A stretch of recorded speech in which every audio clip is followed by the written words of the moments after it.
Welcome home. We're getting a divorce. The divorce papers are inside. I had just returned home, carrying our newborn daughter. His cold words left me in shock. As I stood there stunned, my husband began to leave the house. Snapping back to reality, I grabbed his arm in desperation and demanded an explanation. What do you mean? Divorce? You need to explain this to me.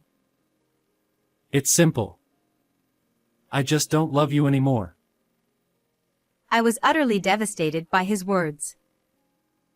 Was I the only one who had been excited about starting our new life as a family of 3?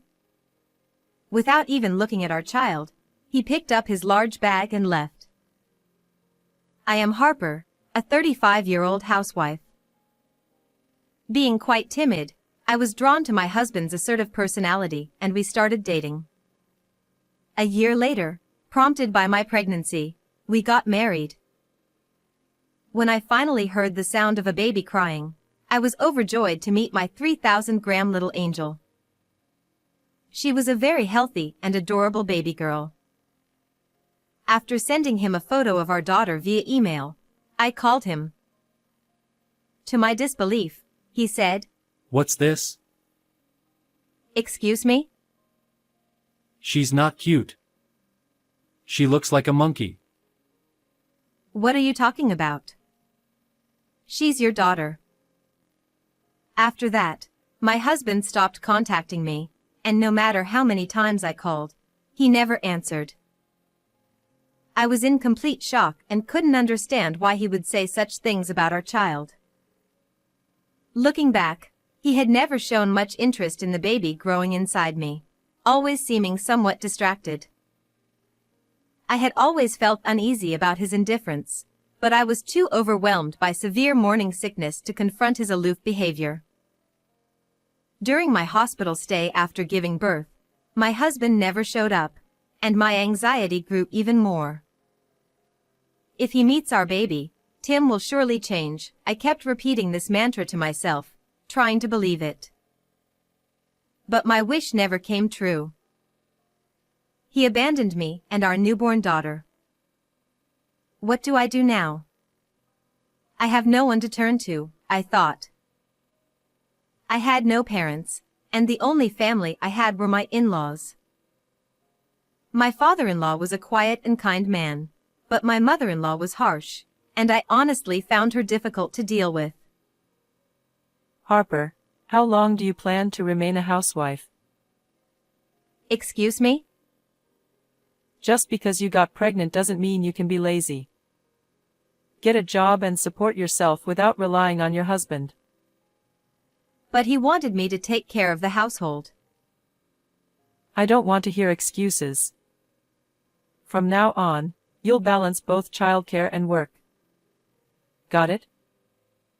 Given our poor relationship, I felt I couldn't rely on her. Feeling desolate, I entered the house with the intention of putting my daughter to bed. However, an unusual sight awaited me inside. What is this? Everything I had prepared for my daughter, the crib, baby supplies, and even the furniture, was gone. All that remained were my few personal belongings and the divorce papers on the floor. I couldn't stand anymore and collapsed to the floor. Just then, my husband called. Maybe the divorce was just a moment of confusion? Maybe he's reconsidered and is coming back. Clinging to that hope, I answered the phone immediately. Hello? Where are you? Please come back soon. I forgot to mention, I sold the house. You need to be out by tomorrow. You can't be serious. What are we supposed to do?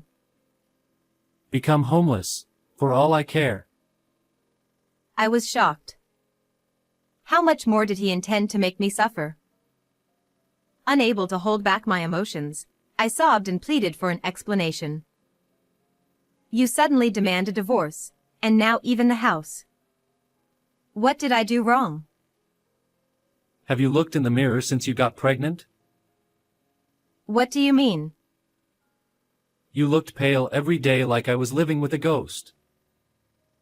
He laughed mockingly, then continued in a cold tone. I married you because you always did whatever I said.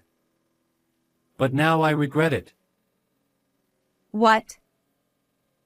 I'm bored with your shy personality, so I'm divorcing you. That's too cruel. It's too selfish. I have nothing more to say to you. Pack up and leave the house. Goodbye. With that, he hung up. For the first time, I felt hatred toward my husband. But no matter how much I blamed him, it wouldn't change the situation. Feeling utterly helpless, I decided to leave the house to buy diapers and formulas that had disappeared. However, my daughter, who had been peacefully sleeping, suddenly began to cry and wouldn't stop no matter how much I tried to soothe her. Perhaps she sensed my desperation as I struggled to cope with my husband's betrayal and losing our home while trying to figure out how to take care of her. I sat on a bench in a nearby park, trying to calm her down when someone unexpected appeared. You shouldn't take a newborn outside at 1 month old. How can you be so irresponsible? You need to start acting like a mother. What? Mother-in-law? You know nothing. What if something happens to her? How will you take responsibility? It seemed she knew the day of my discharge and had come to visit the house. Finding it empty, she followed the sound of my baby crying and found me. As she scolded me harshly, a flood of emotions overwhelmed me, and I began to sob uncontrollably. Then, I felt something warm on my back. I didn't mean to make you cry. But why are you here? Where is Tim? Explain to me what happened. She gently rubbed my back, trying to comfort me. Confused by the unexpected kindness from her, I slowly recounted everything that had happened. Tim did that? Unforgivable. If you have nowhere to go, come to my house. But... No buts. I'll carry your things. Let's go. Following her lead, I headed to my in-laws' house. As soon as we arrived, she said something astonishing. Let's live together from now on. What? You don't have anywhere else to go, do you? Are you planning to become homeless with the baby? Here, at least, you'll have a bed and food. Let's do that. I was bewildered. This was the same woman who had always treated me harshly, and now she seemed like a different person. Seeing my hesitation, she offered me a regretful smile. I've been told to you before, and I'm truly sorry. No, it's fine. I kept telling Tim he needed to take responsibility as a father. I feel terrible that I couldn't help and that it came to this. This isn't your fault. She slumped her shoulders and looked sad. Feeling flustered, I decided to ask the question that had suddenly come to mind. I always thought you disliked me, which is why you treated me so coldly. But is there another reason? It's because you reminded me of my younger self. I couldn't stand it. At this point, I learned something I had never known. My quiet and kind father-in-law had been unfaithful in his youth. My husband, who inherited his father's personality, also frequently got into trouble with other women. Then, she said something that struck me. I just wanted you to be a strong, resilient mother. That's why I was so hard on you. I repeatedly told you to get a job so you wouldn't struggle financially if you ever got divorced. Her harsh words had a purpose. Realizing that she was a warm-hearted person, I felt overwhelmed with gratitude. But why didn't you divorce him? I don't think I could endure infidelity. I would have divorced him. That's because I've always been the one supporting the family financially. What do you mean? He looked down on me when I was a housewife and constantly had affairs. But I was determined to not let that crush me, so I started working. Eventually, I earned more than he did. Not wanting to lose the comfortable life we had, he became submissive, fearing I would divorce him. So, the way he is now is because he regretted his actions. Exactly. I also thought staying together was the best punishment for him, rather than an easy divorce. As we talked, I found myself beginning to smile. However, her expression suddenly turned serious. About Tim suddenly asking for a divorce, do you think he might be having an affair and wants to be with someone else? Have you noticed anything strange about his behavior? Honestly, I have no idea. But I can't just accept this divorce without doing something. I pulled the divorce papers I had brought from home out of my bag. What? This is. As we looked at the papers, my mother-in-law and I exchanged glances. We made a firm decision and began to formulate a plan. The next day, my mother-in-law made a call to execute our plan. I heard from Harper that you're getting a divorce. Has she already told you, Mom? What are you talking about? I'm feeling fantastic. It's the right decision to divorce someone like her. Next time, marry a younger and more wonderful woman. Yeah, right. I don't ever want to see her miserable face again. She might be living under some bridge by now. How pitiful he sounded.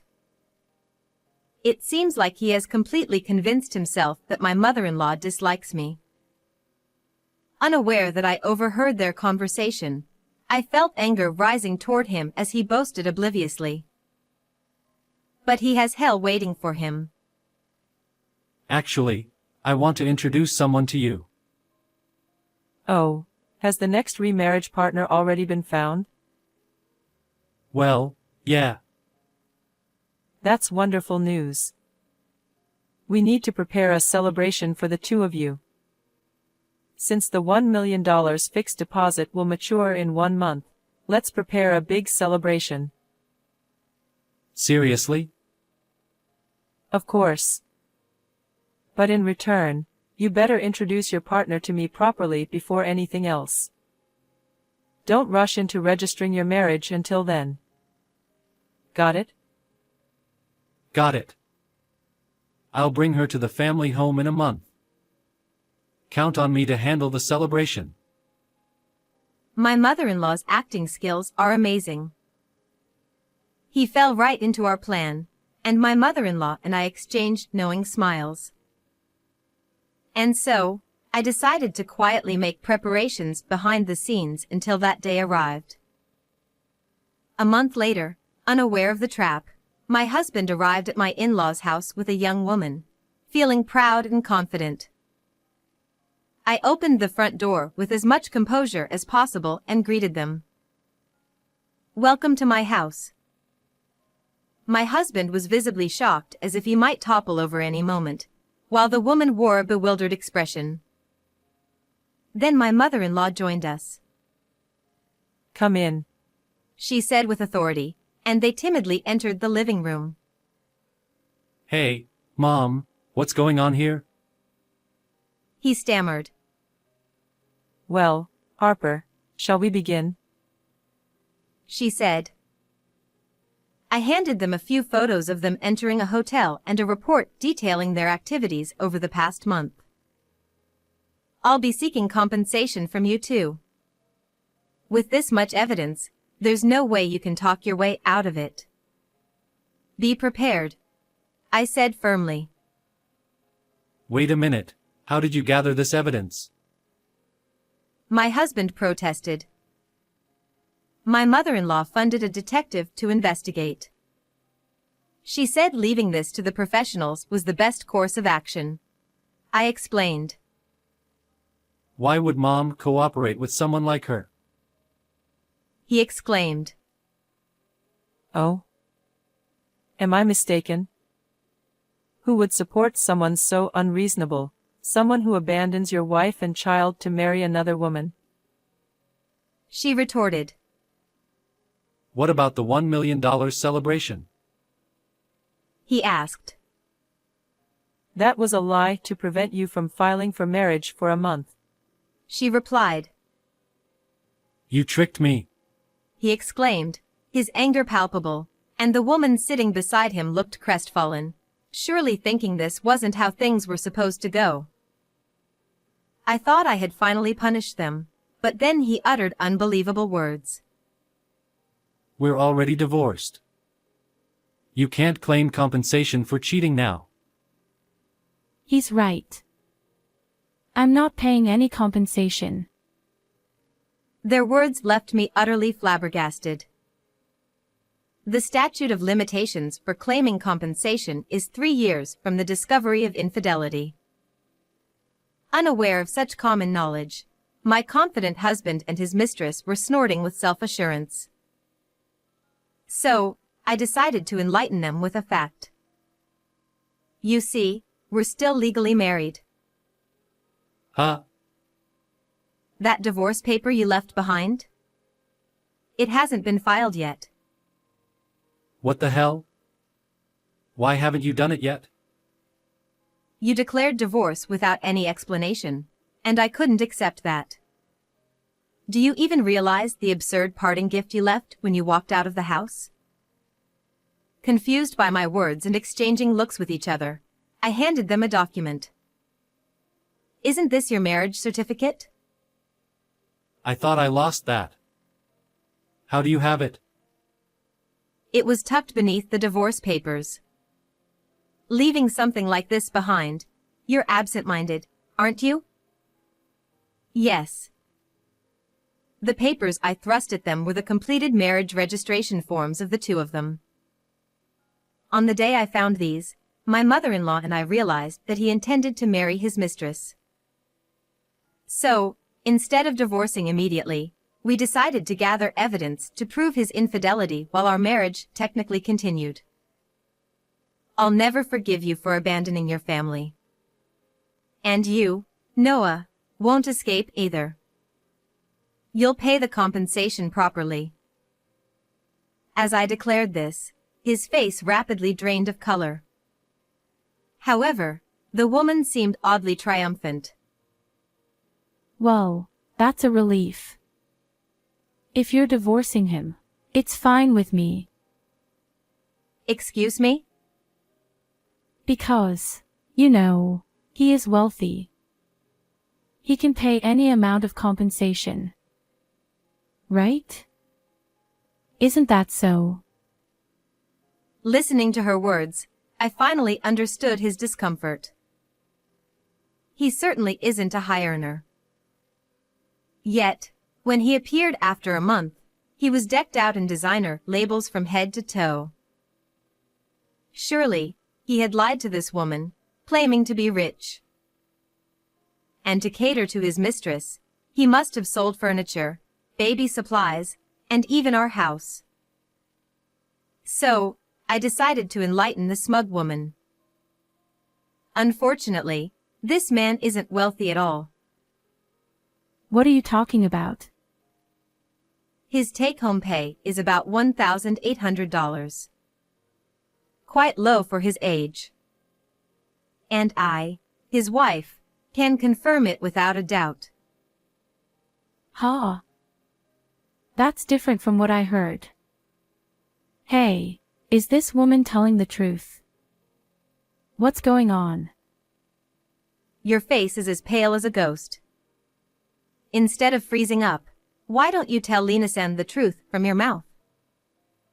Perhaps fed up with his silence as he bowed his head, the woman erupted in anger. Our engagement is off. I have no use for a broke man like you. Wait, please. I beg you. Don't abandon me. It was the first time I had seen him in such a pathetic state. As soon as the woman announced the cancellation of the engagement, he began crying and pleading for forgiveness. Seeing him like that, I grew increasingly angry and shouted, interrupting their conversation. For heaven's sake, enough. If you want to argue, do it outside. Get out of here right now. Startled by the sudden outburst, the two fell silent. Then, my mother-in-law, who had been silent all along, finally spoke up. Tim, you're no longer my son. Mom, what do you mean? I mean I'm disowning you. Leave with that woman immediately. Never show your faces in front of us again. Understand? The two froze in fear at the fierce expressions on our faces. I thrust the prepared agreement in front of them, making them promise to pay compensation and my husband to pay child support. They left the house as if fleeing. That same day, I submitted the divorce papers, putting an end to my marriage with my husband. Later, as expected, my ex-husband and the woman broke up. Moreover, he had resorted to loan sharks to maintain the facade of being wealthy.